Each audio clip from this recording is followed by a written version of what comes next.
प्रत्येक मनुष्य के शरीर में अनंत शक्तियों का भंडार होता है, क्योंकि अधिकांश इनका सदुपयोग नहीं कर पाते हैं।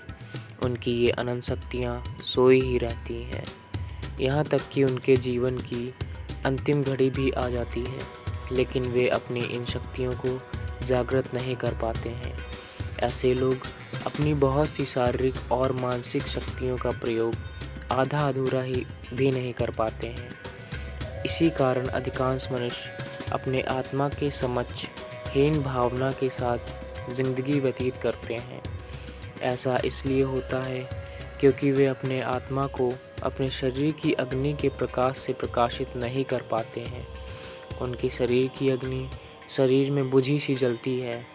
व्यक्ति का सक्रिय और संरचनात्मक जीवन ही उसे इस स्थिति से उबार सकता है।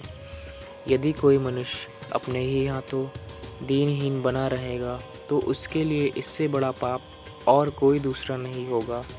व्यक्ति का सार्थक प्रयास हर कठिन चीज़ को आसान बना देता है, इसलिए हर एक को अपने अंदर प्रयास करने की भावना को विकसित करने की आवश्यकता है। हमारे स्वयं के प्रयास से ही हमें वहाँ पर पहुँचा देते हैं जहाँ हमें किसी की मदद की ज़रूरत नहीं रह जाती है।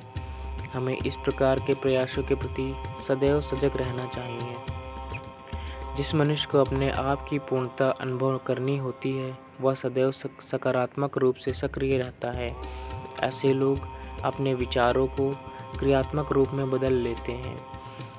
ये ऐसी विधा का प्रयोग करके शक्ति रूपी कुआं खोद लेते हैं, जबकि तर्क वितर्क करने वाले व्यक्ति हाथ पर हाथ धरे बैठे ही रहते हैं। वास्तव में सकारात्मक सक्रियता और सृजनात्मक कार्य ही मनुष्य को उसकी अनंत शक्तियों की अनुभूति कराने के सूत्र हैं। इसी का प्रयोग करके वह अपनी पूर्ण संभावित शक्तियों को जीवंत कर लेता है और अपनी आत्मशक्ति की अनंतता को अनुभव करने में सफल हो जाता है।